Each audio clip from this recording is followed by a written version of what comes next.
Oi pessoal, tudo bem? Essa é a aula 2 do curso de Engenharia de Software e a gente vai falar um pouquinho sobre os problemas específicos do desenvolvimento de software, as características do software que fazem com que seja necessário estudar Engenharia de Software para desenvolver software de forma profissional, né? Principalmente em grandes empresas e tal. Se a gente parar para pensar, hoje em dia o software está em basicamente todas as atividades do ser humano, né? Se você sair de casa, você já está usando software. Você pegou o leite na geladeira de manhã para tomar café da manhã, teve software envolvido nisso, né? Alguém teve que... tem software controlando a cobrança de energia elétrica que está deixando a geladeira ligada, teve software que fez a manutenção dos estoques para trazer o leite, para armazenar o leite, e etc, etc, etc. Então assim, é muito difícil você passar um dia sem ter algum tipo de contato com algo que tenha software envolvido, né? Você vai atravessar uma rua, tem software controlando o semáforo para você poder atravessar, né? E assim, alguns anos atrás, meio século atrás, aí, não, bastante tempo atrás, 60 anos por aí, ninguém poderia imaginar que o software cresceria, a influência do software cresceria tanto assim como acabou crescendo, né? Ninguém poderia imaginar que hoje em dia o software estaria em tudo, né? Tudo que a gente faz. Influenciando coisas como negócio, gerando, por exemplo, a criação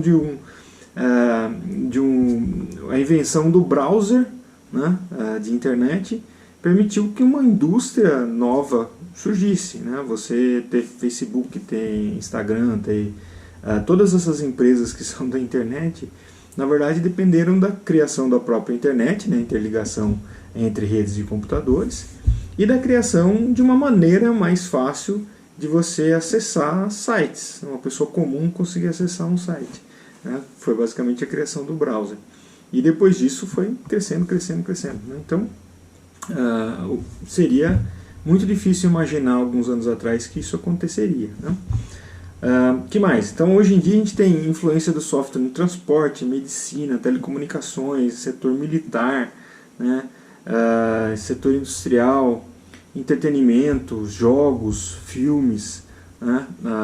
Em tudo, escritório comum. Então a lista é infindável, tem uma série de situações e indústrias e mercados onde o software é extremamente importante. Mas um problema que vem desse grande crescimento, dessa grande influência, é que defeitos nesses softwares também têm grande influência e afetam muita gente. Então a manutenção e a teste e correção de software também custa muito caro, foi um negócio que cresceu muito, né? Então tem milhões de programas de computador por aí que tem problemas, tem bugs, né? Esses bugs podem afetar a vida das pessoas, né? Então desenvolver com qualidade, desenvolver com poucos defeitos, procurar técnicas para achar esses defeitos antes de entregar para os clientes e desenvolver formas de reduzir os custos de manutenção desses softwares e tal, tudo faz parte dos problemas estudados dentro da engenharia de software, tá certo? Então não só o crescimento como um todo, mas também os problemas que vêm com isso, né? Tá, então o software ele tem basicamente dois papéis aí, é até interessante pensar nisso. O software ele em si é um produto, você pode desenvolver e vender um software, vender licenças para o software, mas ele também é um veículo para que se possa distribuir um produto, né? Então você tem software que basicamente permite que você venda, entre aspas, influência, faça publicidade, né? Isso tudo não é o próprio software que está sendo vendido, o software que está sendo usado ali, na verdade ele é usado de graça, né? Mas ele é gratuito, na verdade, mas o uso daquilo para transmitir informação, dependendo do tipo de informação que você está transmitindo e do uso que você faz, pode ser cobrado. Então é uma característica interessante do software, né? E a gente tem algumas questões que ainda perduram, né, até hoje, em relação ao desenvolvimento de software, que dentro da engenharia de software a gente tenta buscar soluções, né? Então, assim, por que demora tanto para se desenvolver um software? Né? Por que os custos de desenvolvimento do software são tão altos? Por que a gente não consegue encontrar todos os defeitos do software antes de entregar para o cliente? Né? Por que a gente gasta tanto esforço para fazer manutenção dos programas existentes? Por que é tão difícil medir o progresso no desenvolvimento ou na manutenção de um software? Né? Bom, então essas questões mostram que essa preocupação com o software e a maneira como ele é desenvolvido ainda é muito importante para a gente. Por isso que motiva aí o desenvolvimento da engenharia de software, certo? Então, mas o que é o software?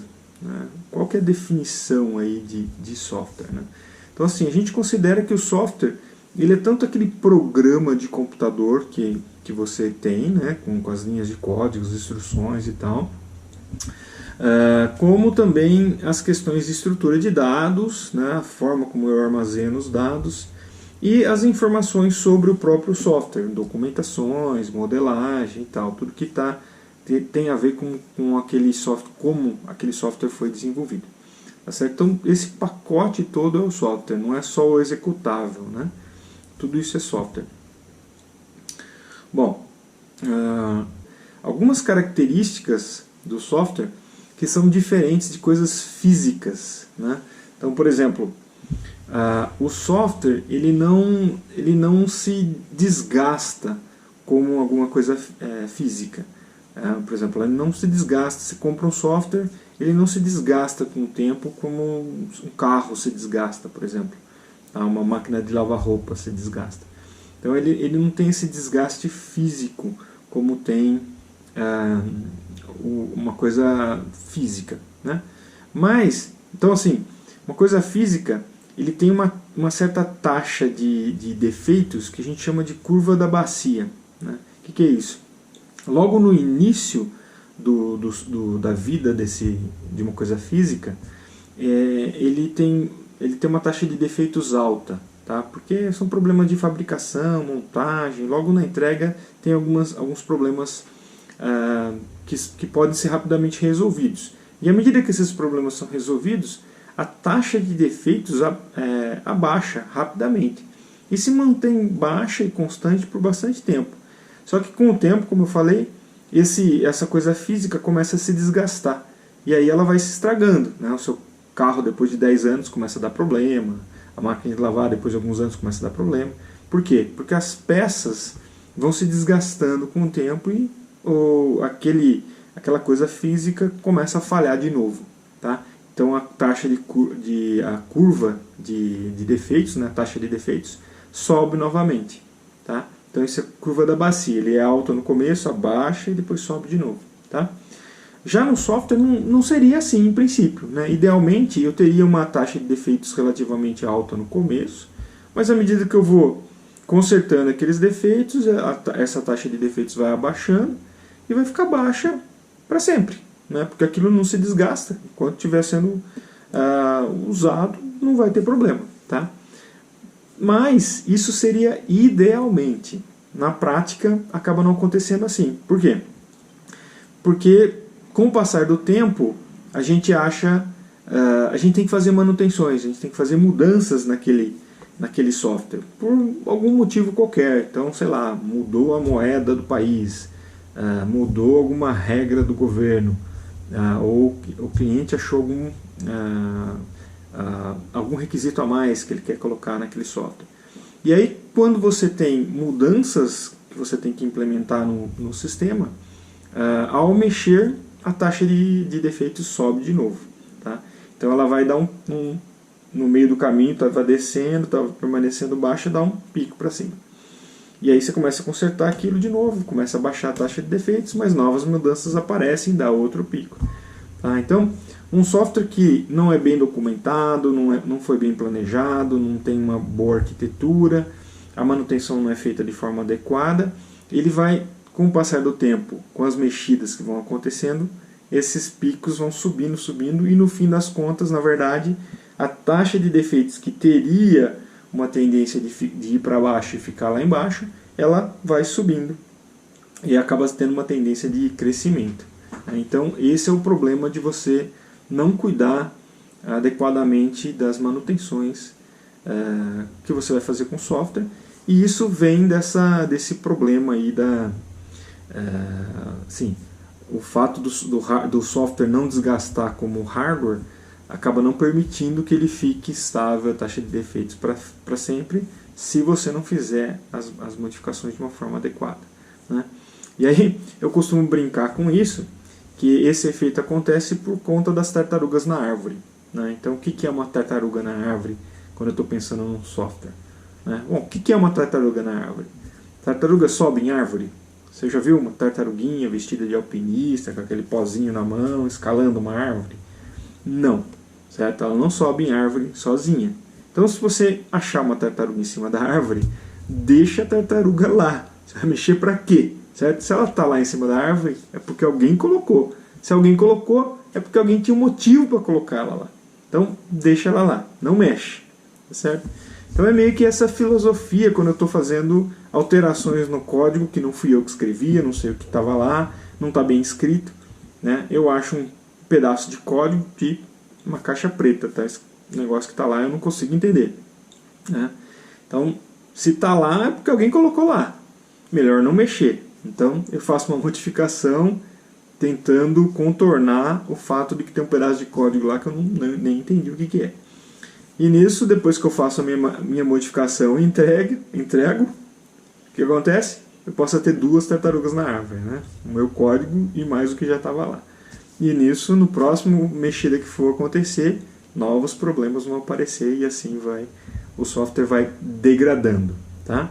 Então a conclusão é que o software não desgasta no sentido físico, mas ele degrada com o tempo se não forem feitas atualizações de forma adequada, tá certo?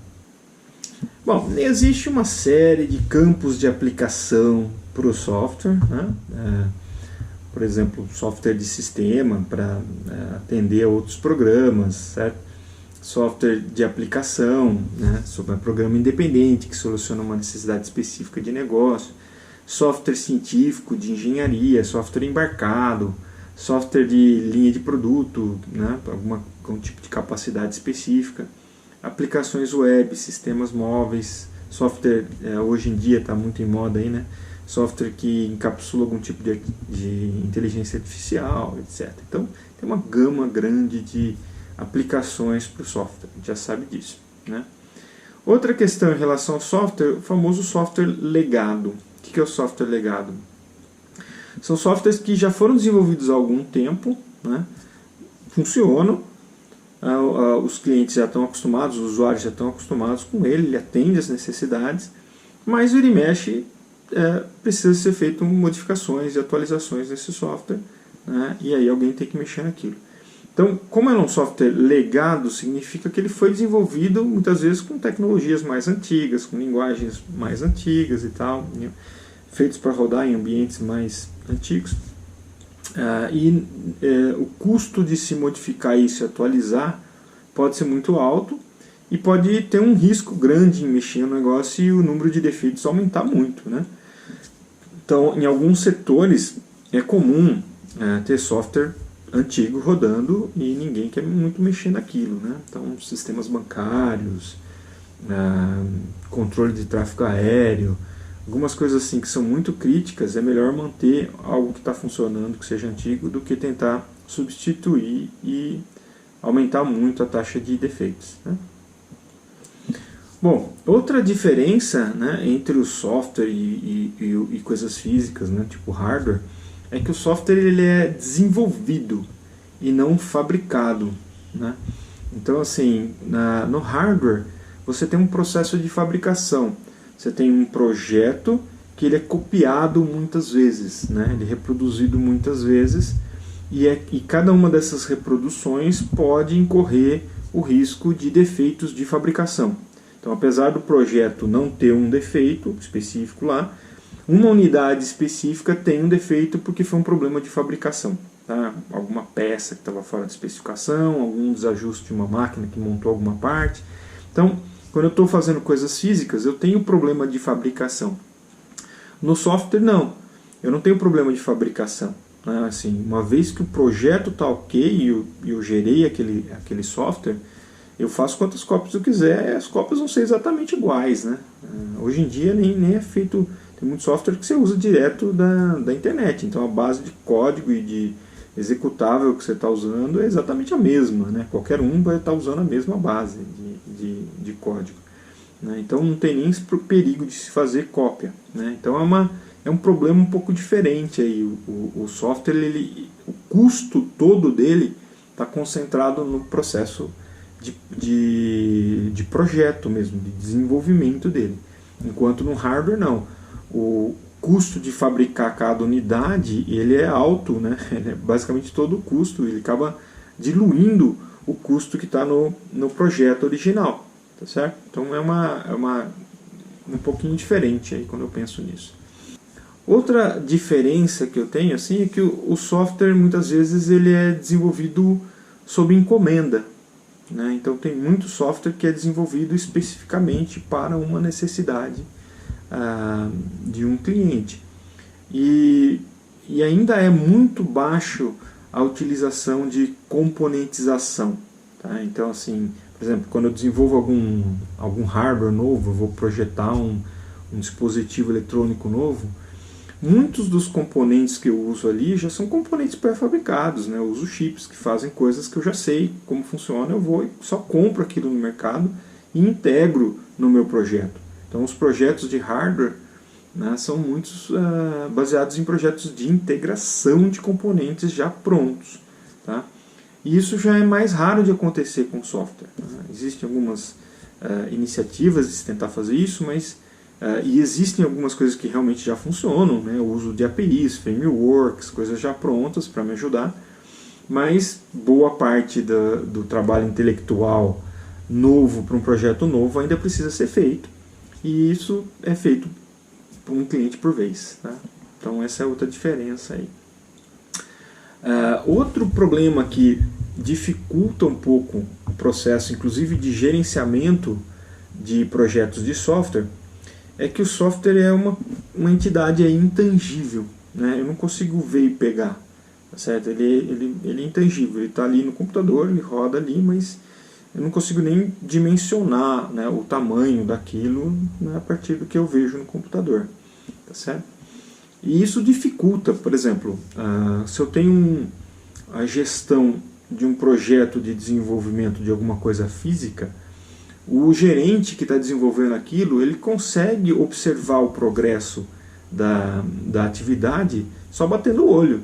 Então eu estou desenvolvendo lá, estou construindo uma ponte, e aí eu tenho o gerente que está gerenciando a construção da ponte. Ele chega lá de manhã, ele olha quanto da ponte já foi construída. Tá? Se tiver, e olha no cronograma que ele tem planejado. Se não tiver pronto as partes que ele achava que estavam prontas, ele sabe que o projeto está atrasado, só de bater o olho. Né? E aí ele consegue coordenar aquilo rapidamente. Pô, está atrasado isso, vamos acelerar essa parte, acelerar aquela outra parte. Né? Deslocar a gente para cá, contratar mais gente e tal. Então ele consegue adaptar rapidamente o projeto dele para uma situação de atraso, né, que ele está enfrentando ali. Já no software é mais difícil. Eu não consigo mensurar o progresso do sistema assim, de forma visível, diretamente. Eu vou depender muito do que os desenvolvedores me reportarem como concluído ou não. Tá? E nem sempre o que está concluído na cabeça de um desenvolvedor realmente está pronto. Né? Ainda precisa ser feito testes, e os testes podem mostrar que tem problema, e não era aquilo, ainda vou mostrar para o cliente fala que não é aquilo. Então, é mais difícil, gera mais problemas. Tá? Então, essa questão do software ser intangível gera problemas no gerenciamento do software, e aí a abordagem de gerenciamento e controle de tudo isso tem que ser um pouco diferente. Eu tenho que ter outras ferramentas. Tá certo? Bom, como último assunto para fechar essa aula de hoje, eu vou falar sobre os mitos do desenvolvimento de software. Então, tem uma série de coisas que as pessoas acham que é verdade ou têm na cabeça que aquilo pode ser verdade, mas na verdade não é verdadeiro, são mitos. Tá? Então, assim, tanto o gerente de desenvolvimento de software, os próprios desenvolvedores, o cliente, a empresa que está fomentando o desenvolvimento daquilo, podem ter situações desse tipo, podem ter ideias que são, na verdade, mitos. Né? Então, por exemplo, mito da gerência. Achar que simplesmente o fato de eu ter os padrões, os procedimentos de projeto num livro ou num manual lá, que aquilo vai fazer com que o software seja desenvolvido da forma correta. Tá? Mas isso, em geral não é verdade. Tá? A realidade é que se aquele livro existe, mas não é usado, não adianta nada. Né? Se os profissionais sabem da existência daquilo, sabem usar, se o livro que está lá com as práticas refletem as coisas mais modernas da engenharia de software ou não, se ele é completo, se ele pode ser adaptado, né? Se ele é voltado para melhorar o prazo de entrega, manter a qualidade, etc. Então tem uma série de questões que ainda precisam ser consideradas. Bom, outro mito da gerência de desenvolvimento de software é que se a gente estiver atrasado no nosso cronograma, a gente sempre pode tirar o atraso colocando mais gente no projeto. Tá? Então isso aí é meio perigoso. Pode funcionar em algumas situações em projetos físicos, né, da construção da ponte lá, contrato mais gente, coloco para fazer as coisas. Mas em software, em geral, não é uma boa ideia. Tá? Costuma-se dizer que se você coloca mais gente num projeto de software que está atrasado, ele vai ficar ainda mais atrasado. Né? Porque eu gero problemas de comunicação, de treinar essas pessoas novas que estão entrando no projeto. Então, em geral, não ajuda muito. É mais fácil você organizar o trabalho e tentar com as próprias pessoas que estão lá, ou contratar uma ou outra assim, pontualmente, de forma muito organizada, para conseguir desatrasar um projeto atrasado com mais gente. Tá?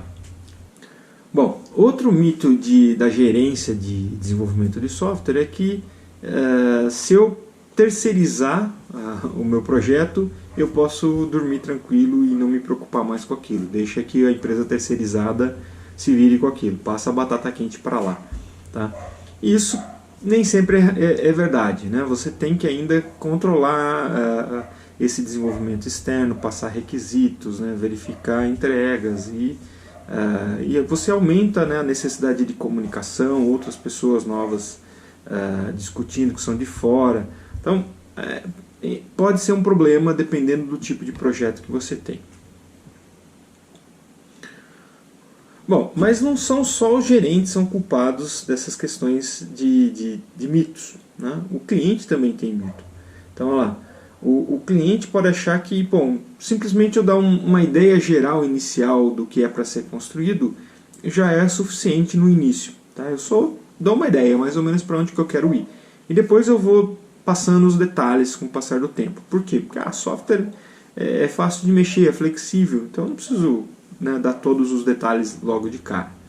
Tá? E isso é um problema, porque tudo bem, o software é flexível, é possível mudar, mas tem coisas que complicam nessas mudanças. Né? Se eu já me comprometer com um determinado tipo de arquitetura, dependendo de como já estruturei o sistema, uma mudança que pode parecer simples para o cliente, pode gerar grandes modificações internas naquele sistema. Tá? Então, um dos grandes problemas da área de engenharia de software é essa comunicação inicial entre a equipe de desenvolvimento e o cliente para fazer essa passagem de requisitos, né? Essa elicitação que a gente fala de requisitos. Né? Entender o que o cliente quer, capturar os requisitos, fazer o cliente realmente pensar naquilo como ele quer e transferir isso para dentro do desenvolvimento. Então, nas próximas aulas a gente vai ver algumas questões desse tipo, de estratégias que foram boladas aí para tentar resolver esse problema, né? Diminuir o problema dessa dificuldade de comunicação entre o cliente e a equipe de desenvolvimento. Tá? Bom, por fim, o próprio profissional de desenvolvimento de software tem os seus mitos. Então, um deles é que, poxa, eu escrevi o código, entreguei o programa, meu trabalho está pronto. Mas, na verdade, ainda não está totalmente pronto. Né? Grande parte do esforço de desenvolvimento ainda está por vir.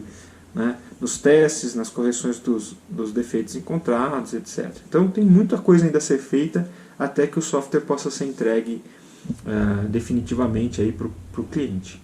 Outro mito é a questão de como avaliar a qualidade daquilo que eu estou fazendo. Tá?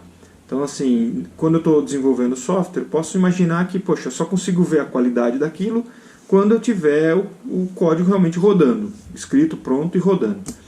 E não é bem assim, né? Eu posso avaliar a qualidade de artefatos intermediários aí. Então eu posso avaliar a qualidade da análise de requisitos feita, de algum modelo que eu gerei. Então tem como eu buscar avaliar a qualidade de coisas preliminares antes mesmo de ter o código pronto funcionando. Outra questão, e isso aí é meio preocupante, né? Quando a gente vê engenharia de software na faculdade, a gente pode acabar tendo assim uma ideia de que é só documentação, documentação, documentação.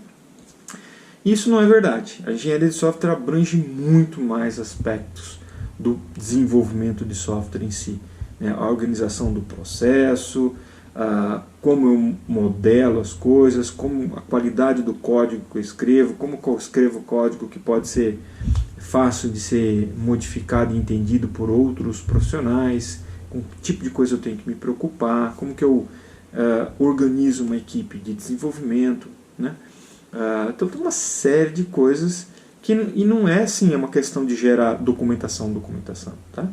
Só gerar documentação, na verdade, é meio inútil, né? Assim, se aquilo não está dentro de um processo onde as coisas são realmente utilizadas e têm a sua importância, os documentos ficam jogados em alguma prateleira ou guardados em algum HD e nunca são usados, não serve para nada. Tá? Então a engenharia de software é muito mais do que isso. Bom, pessoal, então foi isso. É uma introdução para os problemas de software e que são atacados pela engenharia de software para motivar os próximos nas próximas aulas, as coisas que a gente vai ver daqui para frente, tá? Então fique atento aí que nas próximas aulas a gente vai entrando em mais detalhes dessas coisas. Falou, gente, até mais! Bom, pessoal, agora uma explicação sobre a atividade dessa semana, tá? Então semanalmente a gente tem uma discussão de conteúdo e aí a gente tem uma atividade para ser desenvolvida. E a atividade dessa semana é bem interessante, bem importante. Tá? Então, na semana passada, na aula 1, a atividade envolvia uma questão de mudança de requisitos no meio do caminho, problemas de comunicação e tal. Mas o código em si que eu pedi para vocês gerarem, era o código que implementava aí como determinar se um número era primo ou não. Tá? E aí uma mudança nos requisitos foi, poxa, primeiro eu pedi só para dizer se era primo ou não, depois eu pedi para, se não for primo, dizer qual é o próximo primo. Quer dizer, o maior primo, o menor primo maior que o número dado inicialmente. Tá? Então, o usuário dá um número, eu digo se é primo ou não. Se é primo, acabou por aí. Se não é, eu digo qual é o menor primo maior do que esse número dado. Né? Ou o próximo primo. Tá, e aí vocês fizeram essa implementação e tal. Mas nada foi dito sobre questões de qualidade desse código, eficiência desse código, era simplesmente para resolver o problema. Tá? Mas se você der uma olhada nesse problema em si, de achar determinar se o número é primo ou não, existem formas mais eficientes e menos eficientes de se achar esse resultado. Né? Então hoje a gente vai tentar avaliar a eficiência do código que foi gerado e vamos simular também o aspecto de analisar o código de outra pessoa. Tá? Então a gente tem alguns grupos aí que foram formados para desenvolver esse projeto na aula passada e hoje vocês vão fazer isso de maneira trocada. Né? Então quem era do grupo A vai avaliar o código do grupo B. Quem era do grupo B vai avaliar o código do grupo C e assim por diante. E aí, se não me engano, tinha até o grupo F. Então, quem era do grupo F vai avaliar o código do grupo A. Tá certo?